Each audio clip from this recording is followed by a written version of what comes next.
Hola, mi nombre es Sofía, soy psicóloga y casi toda mi vida he estado muy obsesionada con la ciencia. Si la física siempre resultó especialmente inquietante para mí, mucho más lo fue la física cuántica. Aunque no soy una experta y tal vez me falte mucho por aprender, he llegado a la conclusión de que todas esas formas que tenemos de explicar la realidad, de explicar el mundo, nos permiten también explicar nuestra realidad, porque tal vez haya un punto donde la filosofía y la ciencia puedan converger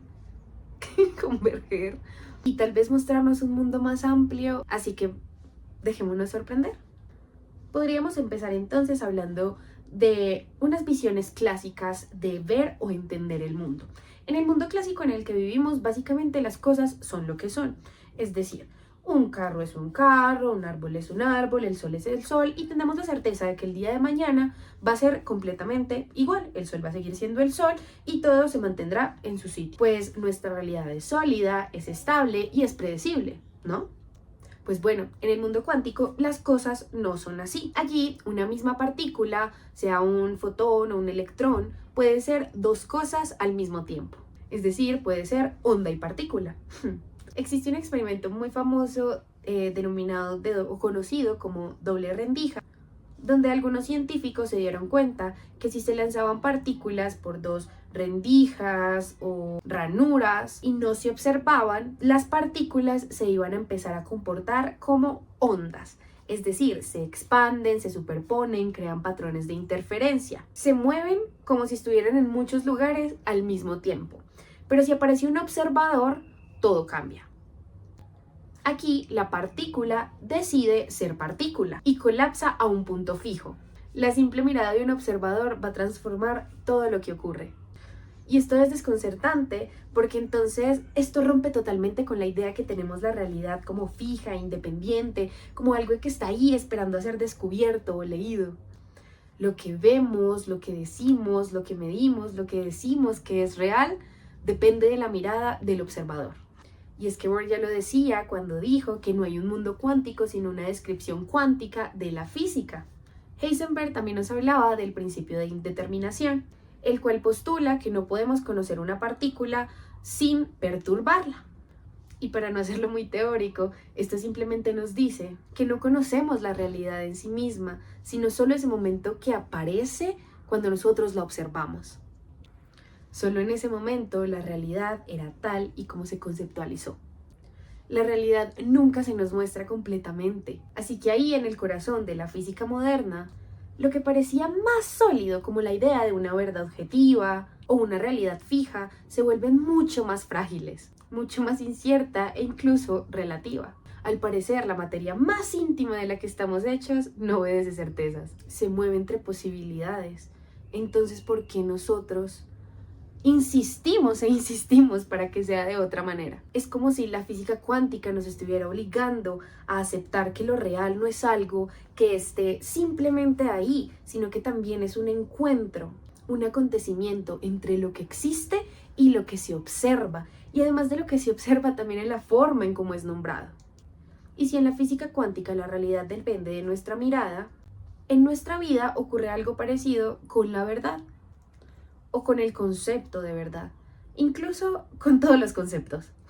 Solemos pensar en ella como algo absoluto, sólido, indiscutible.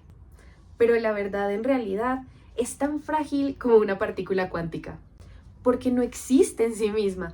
Se construye en los discursos, en las miradas, en los acuerdos sociales. No por algo Nietzsche dijo que las verdades solo son ilusiones de las que se han olvidado que lo son.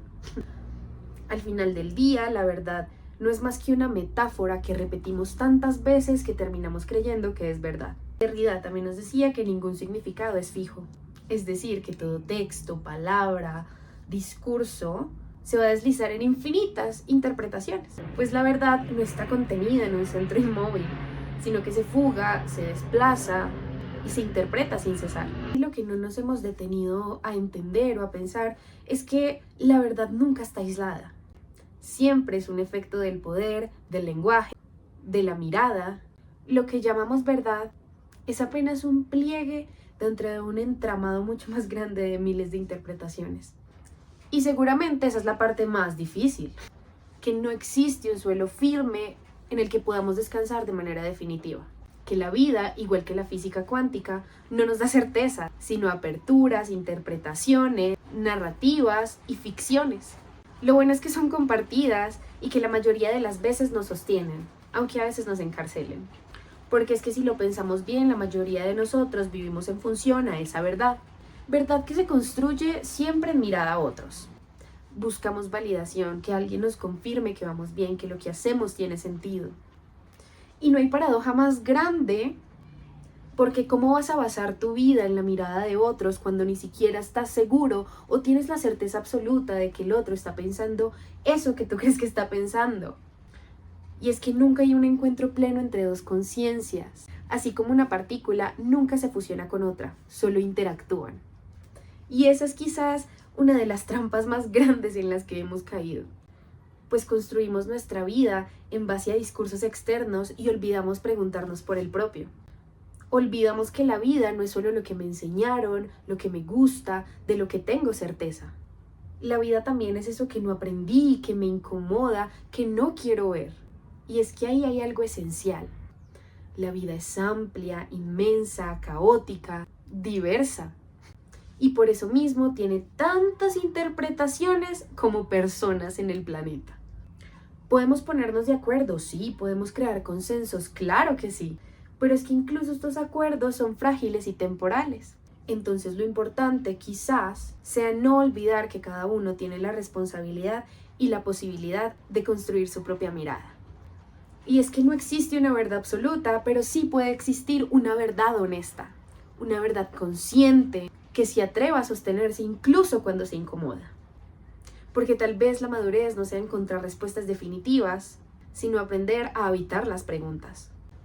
Y es que imagina que pudiéramos mirarnos así, no como bloques fijos, sino como variables en movimiento, no como identidades estáticas, sino como estados posibles, no como seres incompletos que buscan encajar con moldes externos, sino como sistemas complejos que interactúan, se afectan y se transforman. Entonces quizás una visión más cuántica de la realidad sería aquella en la que dejemos temerle a aquello que no cuadra, en la que podemos entender que esos patrones tradicionales de lectura de la realidad, la lógica lineal, las normas rígidas y las verdades absolutas, se quedan muy cortas frente a la verdad de la experiencia. Porque lo que llamamos caos, contradicción y error no es más que la vida recordándonos que somos mucho más amplios de lo que creíamos. Y que una nueva forma de vivir empieza cuando dejamos de buscar certezas definitivas y empezamos a jugar con las probabilidades. Así, tal vez sería más fácil aceptar que la realidad no es un bloque sólido, sino un tejido en constante movimiento, donde cada uno de nosotros tiene el derecho, y ojalá lo tomáramos como deber, de bordar su propio hilo. Y claro que no estoy diciendo que sea algo fácil, pero si la ciencia sigue construyéndose, repostulándose, ¿qué te hace creer que tu realidad no puede cambiar? Si la ciencia no deja de construirse, ¿por qué tú debes dejar de hacerlo?